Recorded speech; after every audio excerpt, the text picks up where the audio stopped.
자, 사랑의 빛 외에는 아무에게든지 아무 빛도 지지 말라. 남을 사랑하는 자는 율법을 다 이루었느니라.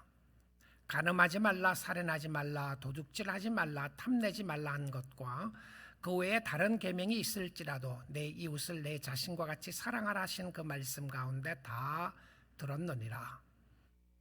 사랑은 이웃에게 악을 행하지 아니하나니 그러므로 사랑은 율법의 완성이니라.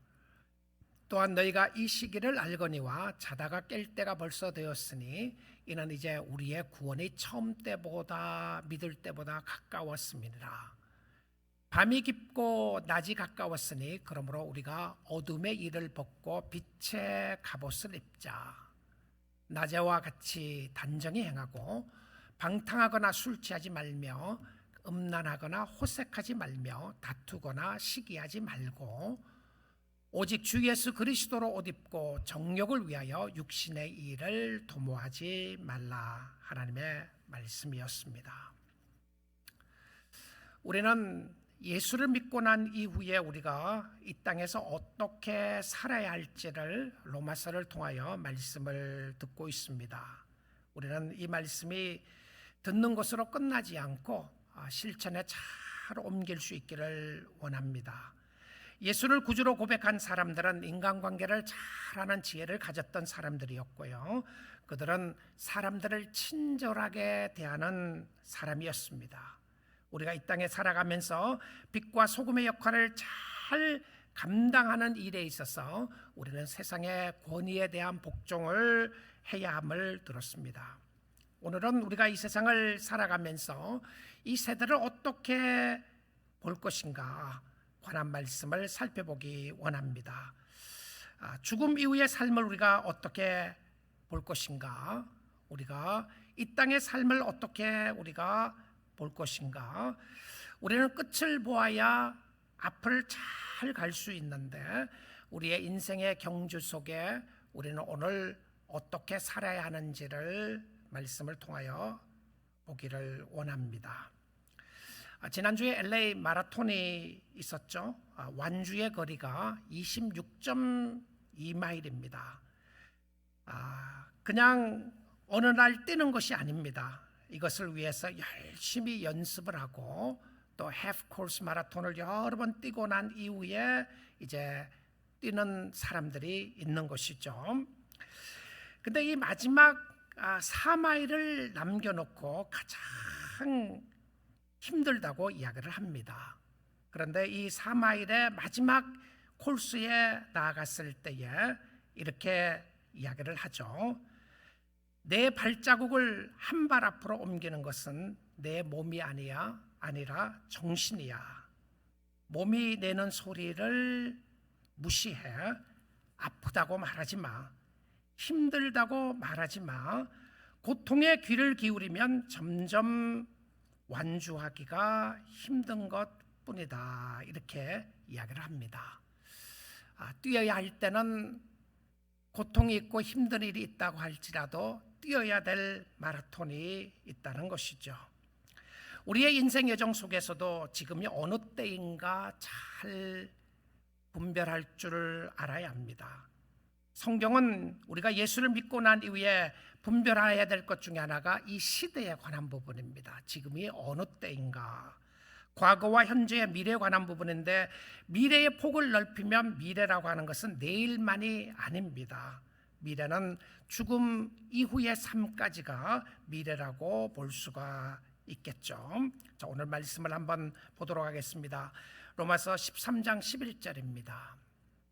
또 너희가 이 시기를 알거니와 자다가 깰 때가 벌써 되었으니 이는 이제 우리의 구원이 처음 믿을 때보다 가까웠습니다 라고 이야기합니다. 지금이 어느 때인가, 시간을 잘 분별하는 것이 필요합니다.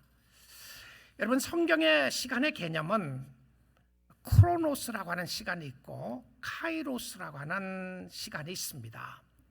크로노스라고 하는 시간은 지금 우리가 살고 있는 이 시간이죠. 24시간 365일 52주를 크로노스라고 이야기를 합니다. 근데 성경에 다른 시간이 흐르고 있는 것을 말하고 있는데 그것을 카이로스라고 이야기합니다. 하나님의 때, 하나님의 시간이라고 하는 의미입니다. 이 카이로스는 현 시대와 올 시대가 중복되어서 나타납니다. 그러니까 오는 시대에도 카이로스고 하나님의 시간 속에 현 시대와 함께 가는 부분인데요. 그래서 이 종말이라고 하는 것은 오는 시대뿐만이 아니라 이미 이루어진 시대를 종말이라고 이야기합니다. 시간의 끝자락이라고 하는 의미죠. 그래서 말세라고 하는 것은 지금 이 시대 속에서 마지막 끝자락의 시대에 있다, 이 표현입니다.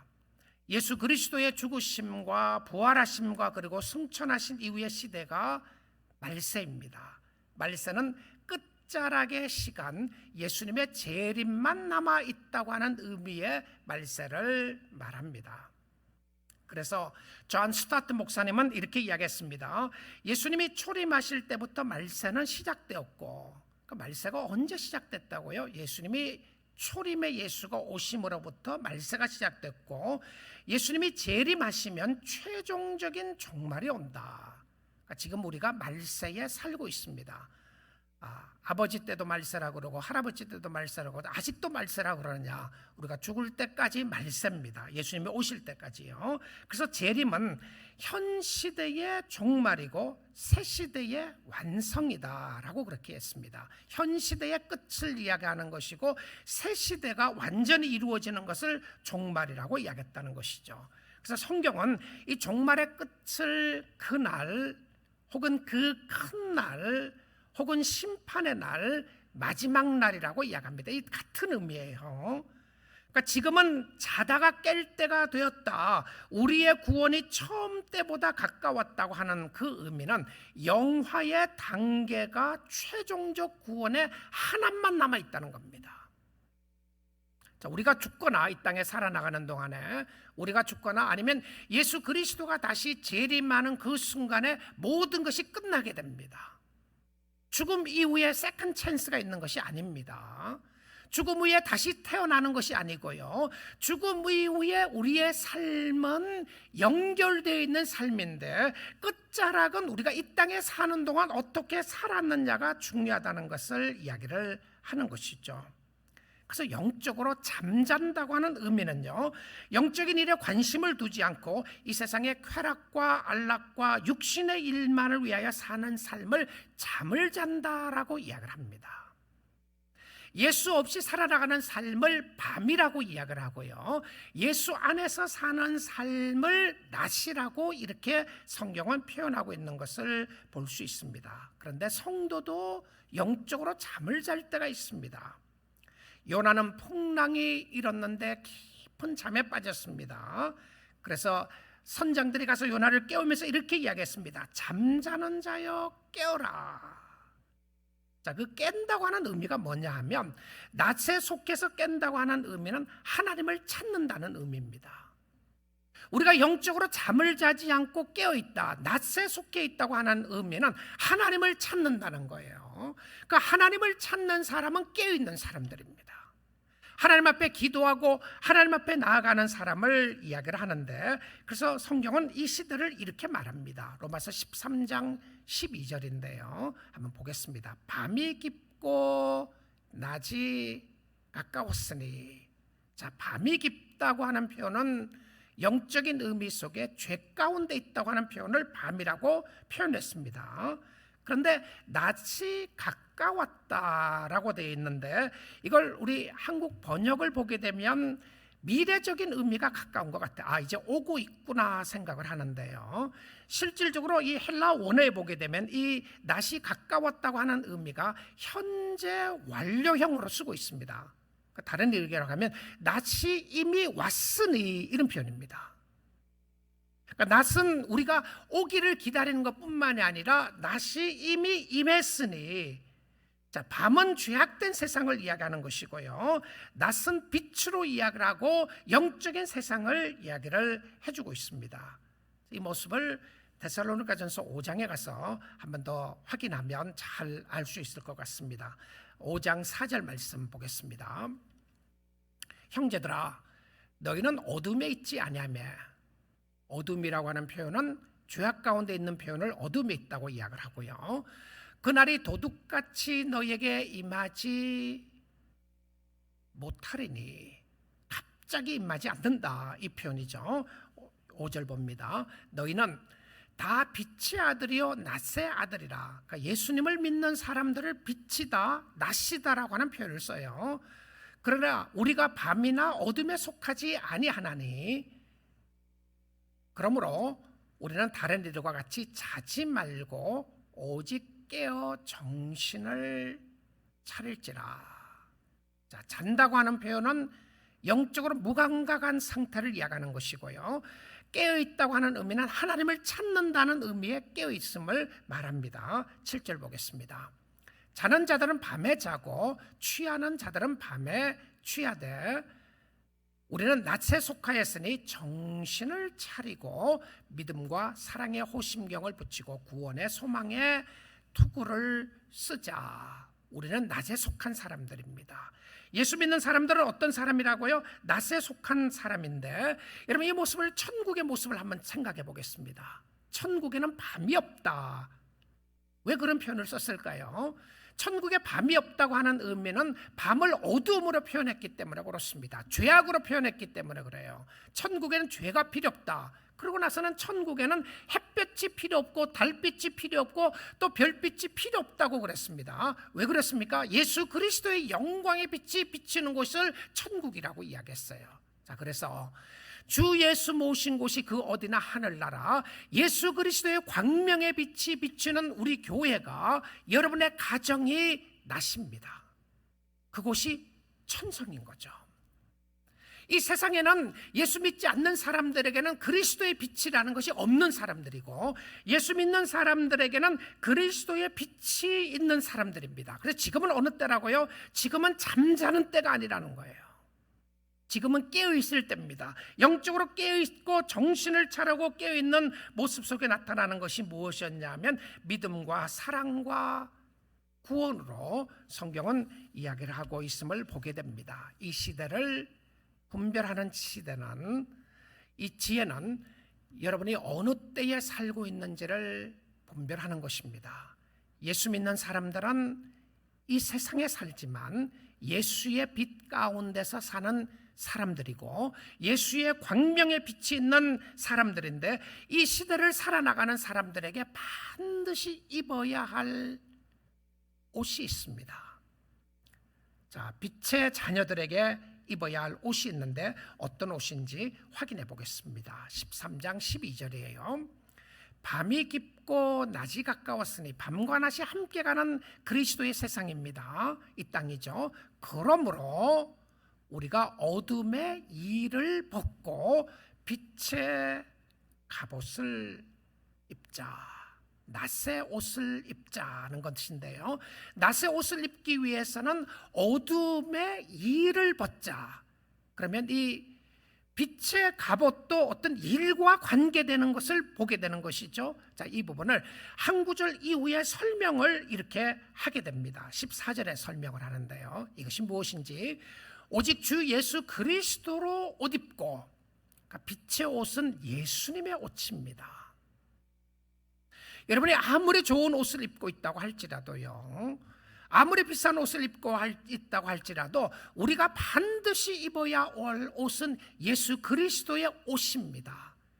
예수 그리스도로 옷 입고 세상의 일 혹은 밤의 일의 옷은 어떤 모습이냐면 정욕을 위하여 육신의 일을 도모하지 말라, 이겁니다.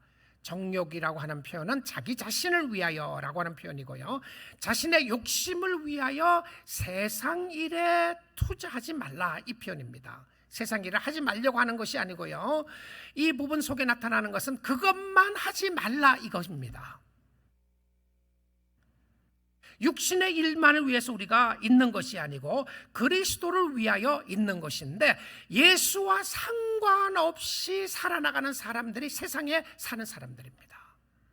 근데 예수 믿는 사람은 어떤 모습이냐면 예수님과 상관이 있는 사람인데, 그 예수님의 옷이 곧 세마포 옷이고 곧 흰 옷이었습니다. 여러분이 확인해야 되는 것은 내가 흰 옷을 입고 있는가, 예복을 입고 있는가를 확인해 보시면 됩니다. 이 시대를 살아나가는 사람들이 예복을 입어야 되는데, 이 부분에 대해서 잘 표현해 준 부분이 예수님이 천국 혼인잔치에 관한 비유에서 말씀하셨습니다. 천국 혼인잔치 비유 중에서 그 중에 하나가 무엇이었냐면 예복에 관한 부분이었죠. 사람들이 다 예복을 입고 예식에 참여를 했습니다. 그런데 한 사람이 예복을 입지 않았어요. 그래서 호린집 주인이 종을 시켜서 이야기를 합니다. 저 사람이 가서 물어봐라. 당신은 왜 예복을 입지 않고 왔습니까? 라고 물으니까 뭐라고 답을 했습니까? 유구무원이었더라. 아무 말을 할 수가 없었습니다. 여러분, 그 말 속에 아무 말을 하지 않았다고 하는, 못했다고 하는 의미는 해야 되는 걸 알았음에도 불구하고 하지 않았다는 겁니다. 내가 예복을 입어야 되는 걸 몰랐습니다가 아니고요, 입어야 되는 걸 아는데 무슨 이유든지 핑계를 댈 수 없는 상황을 이야기했던 것이죠. 그렇다면 그 사람이 잔치까지 참여한 것을 보아서는 교회에 다닌 사람이라고 볼 수 있겠죠.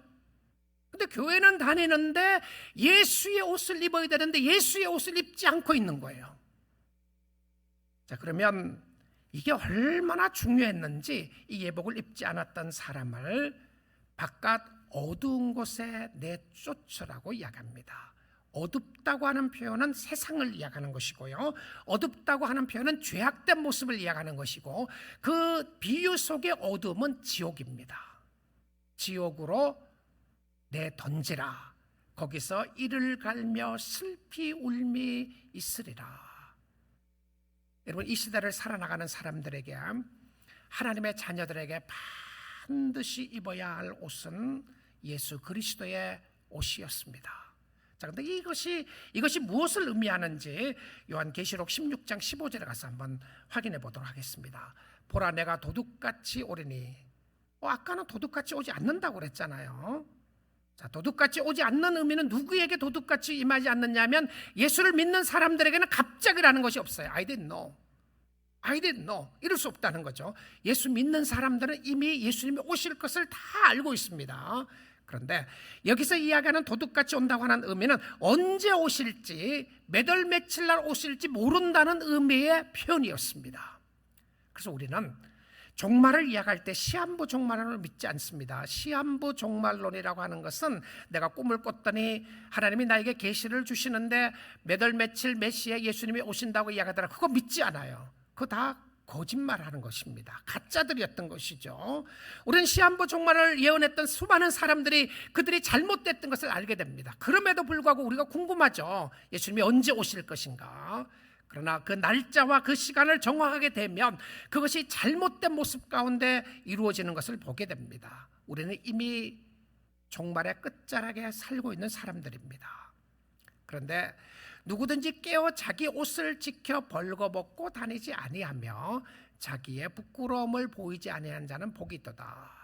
자, 옷의 근본적인 옷을 입었던 이유가 무엇이었냐면 부끄러움을 가리는 것이었습니다. 그 죄악된 부끄러움을 가릴 수 있는 부분은 오직 예수 그리스도의 옷을 입는 방법밖에 없는 것인데요. 그런데 이 성경이 말하는 의복은 무엇을 이야기하는 것인가? 예수의 옷은 어떤 모습으로 이야기하고 있는지 계시록 19장 8절에 한번 확인해 보겠습니다. 그에게 빛나고 깨끗한 세마포 옷을 입도록 허락하였으니, 그가 누굽니까? 예수를 믿는 사람들에게 세마포 옷을 입힙니다. 그런데 이 세마포 옷을 뭐라고 이야기했는지 보십시오. 이 세마포 옷은 성도들의 옳은 행실이로다 하더라. 여러분, 우리는 압니다. 이 부분 속에서 이야기하는 것은 착하게 살면 우리가 구원받는다는 것이 아닌 것을 압니다. 오직 예수 그리스도로 옷 입어야 하는데, 예수 그리스도로 옷 입는다는 의미가 무엇을 이야기해주고 있습니까? 그리스도의 옷을 입고 있다고 하는 것은 그리스도의 모습이 있다고 하는 표현입니다. 성도들에게 선행이 따라간다는 것이죠. 옷은 단순히 외형적인 것을 가리켜 말하는 것이 아니라 주님이 오실 때 우리의 마음을 씻을 수 있는 옷을 입어야 하는데 영혼의 옷이었습니다. 근데 이 영혼의 옷을 입고 있는 사람들은 그리스도를 기다리는 사람들이었고, 그리고 우리의 삶 속에 예수 그리스도를 통하여 선하게 사는 모습이 있는 사람이었다는 것이죠. 그래서 이 시대를 살아가는 지혜를 가진 성도들의 모습 속에 해야 할 것과 하지 말아야 할 것을 구체적으로 설명을 합니다. 로마서 13장 13절 보겠습니다. 낮에와 같이라고 하는 표현이 성도들의 모습입니다. 낮입니다. 성도는 누구인가? 밤과 낮을 살아나가는 사람인데, 예수를 안 믿는 사람들은 낮이 없고 밤만 있습니다. 예수 믿는 사람들에게는 예수의 광명의 빛이 있기 때문에 낮과 밤이 이 땅에서는 함께 살아가고요, 이 세상이 끝나게 되면 저 천국에서는 밤이 없고 낮밖에 없습니다. 죄가 없다고 하는 표현이에요. 낮에와 같이, 이 땅에 사는데 낮에와 같이 단정히 행하고, 이 행실에 관한 부분인데 행실을 바르게 하라고 하는 표현이에요. 그리고는 방탕하거나 술 취하지 말며, 음란하거나 호색하지 말며, 다투거나 시기하지 말고. 여러분, 여기에서 보게 되면 6가지를 이야기하는데 2개씩 쌍쌍이 3개를 이야기합니다. 어떻게 쌍쌍으로 묶느냐면, 방탕하거나 술 취하지 말고, 방탕과 술 취함을 함께 묶었고요, 그 다음에 음란과 호색을 함께 묶었습니다. 이 호색이라는 단어가 조금 설명이 필요할 것 같은데요, 이것은 얼굴에 철판 깐다고 하는 의미가 담겨져 있습니다. 무슨 의미냐면, 자신의 쾌락을 위해 상대방을 지배하는 욕망입니다. 이 호색이라는 단어가 무서운 단어죠. 내가 기쁘게 하기 위해서, 나 자신의 기쁨을 위해서 상대방을 마음대로 지배하는 것을 호색한다는 표현이었어요. 근데 그것과 함께 가는 것이 음란이었습니다. 음란은 자신의 쾌락을 위해서 상대방을 이용하는 모습의 음란이었던 것이죠. 성적인 유혹의 모습이었습니다. 그리고 다투거나 시기하는 부분을 함께 묶었어요. 자, 6개를 이야기합니다. 낮에와 같이 단정히 행하는 사람들에게는 행실이 따라가는데, 그 행실이 호색과 음란과 다툼과 방탕함과 술 취함을 피하는 모습을 설명을 했어요. 자, 이 로마서 13장 13절 14절을 가리켜서 어떤 사람은 이것이 성 어거스틴의 성경 구절이다 이렇게 이야기합니다. 어거스틴이 온했다는 의미가 아니라, 어거스틴이 성 어거스틴으로 변화될 수 있는 성경 말씀이 바로 이 말씀이었습니다. 어거스틴은 믿는 가정에 자란 것이 아닙니다. 그 말이 맞기도 하고 틀리기도 합니다. 그 말은, 어머님은 모니카였던 어머니가 예수를 잘 믿는 사람이었고요, 예수를 믿지 않는 아버지 밑에서 태어납니다. 그리고 어거스틴은 머리가 천재적인 그 머리를 가지고 있었고 굉장히 공부를 잘하는 그런 사람이었습니다. 근데 그의 삶은 하나님과 상관없는 삶을 살았는데 방탕하면서 살았어요. 근데 그를 회개할 수 있도록 많은 역할을 했던 사람이 어머님의 눈물의 기도였습니다. 주님을 만나게 되었던 계기로 그는 어머니의 기도가 큰 역사의 힘이었다고 말하는 그런 모습이었던 것이죠. 그런데 그 어거스틴의 confession, 참회록에서 그는 이렇게 기록을 합니다. 나는 무가치한 것들의 발목이 잡혔습니다. 그런 것들이 내 육신의 옷을 붙잡고 속삭였습니다. 그러니까 이 어떤 죄의 모습이 자기를 퍼세스하는, 압도하는 모습을 이야기했어요. 그러니까 여러분, 예수를 안 믿는 사람들에게 성령의 역사가 없으면 여러분이 발버둥 쳐도 죄로부터 해결할 방법이 없어요. 이렇게 죄를 짓지 말아야지 생각하면 생각할수록 더 죄를 짓고 있는 괴로운 모습을 본단 말입니다. 이것이 아닌데 하는데 그것을 이겨낼 수 있는 힘이 없는 거예요. 그 모습을 이렇게 이야기를 합니다. 육신의 것들이 내 옷을 붙잡고 속삭였습니다. 우리를 쫓아내실 생각인가요? 이 죄가 하는 소리입니다. 어거스틴이 하는 표현이죠. 그런 그 순간부터 우리는 당신과 영원히 함께하지 않을 거예요. 그러니까 죄를 즐기고 있었다는 것이죠. 그리고는 우리를 쫓아내지 마세요. We want to dwell with you. 당신이 이거 오랫동안 즐기지 않았나요? 왜 쫓아내려고 합니까? 우리는 그 상황 속에서 잘 아는 것이 어거스틴의 집에 있었던 배나무에 관한 이야기입니다. 그의 집에 배나무가 있었고 그 이웃집에 배나무가 있었는데 자기는 자신의 집에 배나무에 있는 배를 따먹지 않고 이웃집에 가 있는 배나무에 배를 따먹었다는 이야기를 씁니다. 그리고는 내가 왜 이웃집에 담을 넘어서 그 집에 있는 배나무에 배를 따먹었느냐, 우리 집의 배는 맛이 없고 그 집의 배가 달기 때문에 그랬는가? 그것이 아니었다는 거예요. 이웃집에 가서 배나무의 배를 몰래 따먹고 한 번 먹고 버리고 한 번 먹고 버리고 수없이도 그렇게 많이 했다. 그렇게 했던 이유는 우리 집의 배나무가 맛이 없어서가 아니라 죄를 짓는 죄의 달콤함 때문에 그랬다, 이렇게 이야기해요. 와, 놀라운 것이죠. 죄는 스윗한 거다, 이렇게 이야기한 겁니다.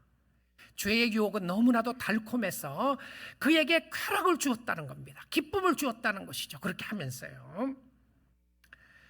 그리고 그는 이야기를 합니다. 육신의 죄가 그를 잡고 있었던 모습을 이야기하면서 죄를 사랑하게 되었는데 죄를 즐겁게 하고 죄의 노예가 되었다고 이야기합니다. 그리고 계속해서 말합니다. 그의 마음속에는 괴로움이 오기 시작합니다. 나는 어느 무화과 나무 아래 엎드려 폭포수같이 흘러내리는 눈물을 하염없이 흘렸습니다. 비참함 속에서 나는 계속 부르짖었습니다. 자기가 너무 괴로웠던 순간을 이야기합니다. 언제까지 계속 내일이라는 말만 되풀이해야 합니까? 내일 변화된다, 내일 할게요, 내일 할게요. 자신의 모습 속에 나왔던 모습은 이야기하는 거죠. 지금은 왜 안 됩니까? 그러니까 변하고 싶은 욕망이 생기는데 잘 안 되는 모습을 이야기한 거예요. 왜 당장 이 추악한 죄들을 청산할 수가 없는 것입니까?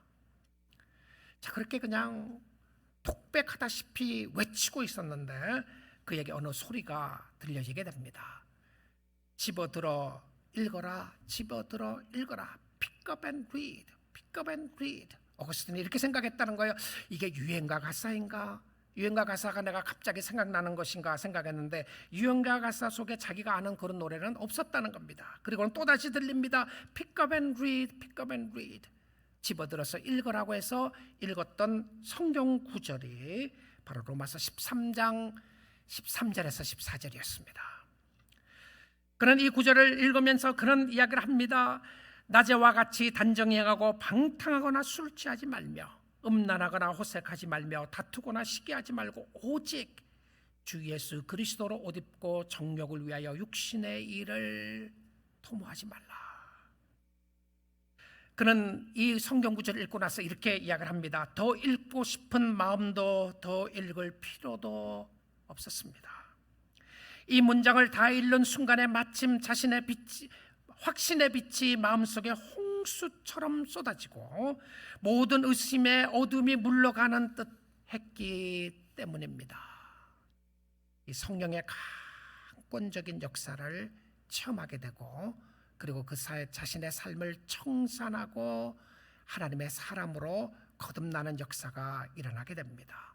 어거스틴은 이 사건을 이렇게 이야기를 합니다. 이것을 하나님의 주권적 은혜였다라고 이야기를 합니다. Sovereign grace, sovereign grace. 하나님의 주권적인 은혜였다. 받을 자격이 없는 자에게 주어진 말로 형용할 수 없는 하나님의 은혜를 이렇게 표현한 것이었습니다. 은혜는 새로운 삶을 살게 합니다. 은혜는 위를 보게 합니다. 은혜는 주를 위하여 살게 합니다. 여러분, 이 시대를 살아나가는 사람들에게, 성도들에게 또 하나 우리에게 권면해주고 있는 말씀이 있습니다. 이런 빛을 청산하고 이런 빛을 지라고 하는 말씀이 로마서 13장 8절입니다. 피차 사랑의 빛 외에는 아무에게든지 아무 빛도 지지 말라. 남을 사랑하는 자는 율법을 다 이루었느니라. 자, 종말을 살아나가고 있는, 마지막 때를 살아나가고 있는 성도들에게 권면을 합니다. 사랑의 빛 외에는 아무런 빛을 지지 말라고 말입니다. 저는 이 말씀을 묵상하고 읽으면서 우리 믿음의 공동체가 남은 한 해뿐만이 아니라 우리의 평생 동안 사랑의 빛지기 운동을 많이 해야 되겠다 생각이 들었습니다. 사랑의 빛지기 운동. 우리는 이 땅에 태어나면서부터 많은 빛을 지고 태어납니다. 부모님으로부터 빛을 집니다. 조건 없는 사랑을 받습니다. 그리고 부모에게 그 사랑을 갚지 못하고 또 자녀들을 통하여 우리는 또 빚지는 모습들을 보게 됩니다. 우리는 친구들로부터, 사람들로부터, 교회로부터 빛을 지고 살아갑니다. 우리는 살아가는 동안 해야 할 일들을 사랑의 빛을 갚는 것인데, 빛을 갚는 것이 또 빛을 지는 모습으로 함께 설명을 해주고 있습니다. 다른 사람을 사랑하는 것이고 내리 사랑하는 것이고 사랑받은 사람이 다시 사랑을 하는 것인데요, 이 남은 시간 동안 여러분의 마지막 시대를 살아나가고 있는 저와 여러분에게 사랑의 빛을 많이 질 수 있기를 원합니다. 여러분 주위에 힘들고 어려운 사람이 있습니까? 빛을 갚는 것이 아니라 빛을 지는 모습이었습니다. 그런데 이 사랑은 이웃을 해치지 않는 것입니다. 성도의 근본적인 하나님의 사랑의 모습이 무엇이냐? 내가 하나님의 사랑을 가지고 있고 하나님의 사랑을 확인하고 있다면 내가 이 땅에서 살아나가면서 해야 되는 모습 중에 하나가 무엇이었냐면, 이 사랑은 세워주는 것이지 허무는 것이 아니었습니다. 그래서 로마서 13장 9절 10절을 연결해서 한번 보도록 하겠습니다. 간음하지 말라, 살인하지 말라, 도둑질하지 말라, 탐내지 말라. 자, 이것은 전부 다 관계에서 일어나는 일이었어요. 10계명이죠. 10계명을 이렇게 이야기를 합니다. 하지 말아야 될 것을 이야기를 하면서 관계 속에 악을 행하지 말아야 될 것에 대한 이야기를 하고 있는 것이죠. 내 이웃을 내 자신과 같이 사랑하라 하신 그 말씀 가운데 다 들었느니라. 이 핵심이 뭡니까? 다른 사람에게 피해를 주지 않는 겁니다. 예수를 믿는 사람은 다른 사람을 허무는 사람이 아니고, 예수 믿는 사람들은 다른 사람을 깎아내리는 사람들이 아니고, 다른 사람을 짓밟아서라도 내가 필요한 것을 얻는 사람들이 아니라, 예수를 믿는 사람들은 다른 사람을 세워주는 사람이었습니다. 믿음의 공동체는 어떤 공동체입니까? 세워주는 공동체입니다. 남을 나보다 낮게 여기는 공동체였고, 마지막 시대를 살아나가고 있는 우리들에게 주어주시는 말씀이 무엇이었냐면, 내가 그리스도의 사랑이 있다고 고백하는 사람은 이웃과의 관계에서 세우는 사람이었습니다. 이 말씀 가운데 다 들었느니라. 10절입니다. 사랑은 이웃에게 악을 행하지 아니하나니. 자, 10계명 5계명부터 10가지 계명은요, 인간과 인간의 계명이었죠. 그런데 이 계명의 핵심은 무엇이었냐면 사랑이라는 거예요. 그 사랑의 핵심은 무엇이었냐면 악을 행하지 않는 것입니다. 누구에게요? 이웃에게. 자, 이 말씀을 생각해 보게 되면 우리가 이 땅에 살아나가는 동안에 지난 시간에 보았던 정치인들을 어떻게 대해야 되는가에 대한 부분도 우리가 말씀을 통해서 배웠는데요, 이웃들에게 악을 행하지 않은 것이다. 그것이 사랑을 하는 것인데 율법의 완성이라고 되어 있습니다. 여러분, 율법을 잘 지키고 싶으시나요? 하나님의 계명에 순종하고 하나님의 말씀을 잘 지키고 싶으시나요? 여러분, 하나님 앞에 헌신해 보세요. 내가 내 주위의 사람들에게 악을 행하지 않겠다고 헌신하는 겁니다. 가정의 식구들을 세워주기를 원하고, 교회를 세워주기를 원하고, 성도들의 심령 속에 나하고 힘들어하는 사람이라고 할지라도, 원수라고 할지라도 그 사람을 세워주는, 악으로 악을 갚지 않는 모습이 사랑의 완성이었습니다. 이것을 행하는 사람은 율법을 다 지키는 사람이라고 그랬어요. 하나님의 은혜를 깨닫고 은혜를 받은 사람은 어떤 사람인가? 사랑하는 사람이었습니다. 성 어거스틴이 은혜에 대해서 이렇게 말합니다. 은혜란 하나님이 우리에게 죄에서 누리는 기쁨을 능가하는, 그는 알았습니다. 세상 사람들이 왜 꾸준히 죄를 짓고 있는가? 왜 예수 믿는 사람들도 죄의 유혹이 그렇게 강한가? 그는 이것을 플레저로 보았어요. 기쁨으로 보았습니다. 우리가 죄를 짓게 되는 이유는, 세상에서 죄를 짓게 되는 이유는, 우리가 지속적으로 반복된 죄를 짓게 되는 이유는 죄를 사랑하기 때문에 그렇다, 이렇게 이야기해요. 내가 죄를 싫어서 짓는 것이 아니라 그것이 좋아서 짓는다는 거죠. 거기에서 따라오는 기쁨이 있다는 겁니다. 베네핏이 있다는 거죠. 내가 누구를 쏘겠어요. 그래서 나에게 필요한 것을 얻었습니다. 거기에서 오는 만족감이 있고 기쁨이 있다는 거예요. 그런데 예수를 정말 믿고 난 이후에 성령의 강권적인 역사가 있게 되면 우리가 죄를 지을 때의 성령의 역사는 우리를 위하여 탄식합니다. 내가 왜 회개를 하게 됩니까? 회개를 하게 되는 것은 그전에는 죄를 지을 때 아무런 감각이 없었어요. 무감각했던 것이 성령의 역사가 내 심령에 들어오면서 내 심령에 들어온 성령의 역사는 내가 짓고 있는 죄에 대한 탄식의 모습이 나타나는 거예요. 어느 날 구역질을 하기 시작합니다. 그리고는 하나님 앞에 회개의 역사가 일어나, 하나님, 내가 잘못했습니다. 그전에는 이것이 죄인 줄도 모르고 즐기면서 살았는데 이제는 내 마음속에 그런 모습이 있는 것을 보면서 하나님 앞에 회개합니다. 이것이 은혜의 역사라는 거예요. 자, 그래서 그는 이렇게 이야기합니다. 하나님 안에서 누리는 최고의 기쁨을 주는 것이다. 그러니까 은혜라고 하는 것은 하나님 안에서 누리는 새로운 기쁨이 있다는 것이죠. 하나님은 인간의 마음속 깊은 곳에서 역사하셔서 우리가 세상의 쾌락이나 그 밖에 다른 어떤 것보다도 하나님을 사랑하도록 기쁨의 근원을 변화시키신다. 놀라운 모습입니다. 세상 사람들은 야, 너 예수 믿고 어떻게 그렇게 따분하게 사느냐, 어떻게 그렇게 사느냐고 말할 수 있는 사람이 있을지 몰라요. 근데 우리는 압니다. 여러분의 마음속에 있는 기쁨을 말입니다. 예수님 때문에 오는 기쁨을, 예수님 때문에 오는 은혜를, 내가 시간을 드리고 내가 물질을 드리고 나의 재능을 드리고 나의 삶을 드려도 우리는 세상에 끝이 있는 것을 알고 그 끝 이후에는 하나님이 우리와 함께하고 있다는 것을 알기 때문에 우리가 어떻게 살아야 할지를 아는 하나님의 백성들이었던 것을 보게 됩니다. 그리고는 그런 계속해서 이야기합니다. 어거스틴의 코테이션입니다. 그 사랑은 결과적으로 형제들을 사랑하게 한다. 종말을 살아나가고 있는 그리스도인들의 삶 속에 하나님의 사랑을 받은 사람은 결과적으로 형제들을 사랑하게 한다. 나는 하나님 자신 때문에 기뻐하고 하나님을 위해 자신과 자신의 이웃을 기뻐하는 방향으로 영혼이 변화되는 것을 하나님께 대한 사랑이라 부른다. 방향의 변화가 있기 시작한 겁니다. 사랑의 방향이 변화가 있게 된 것이죠.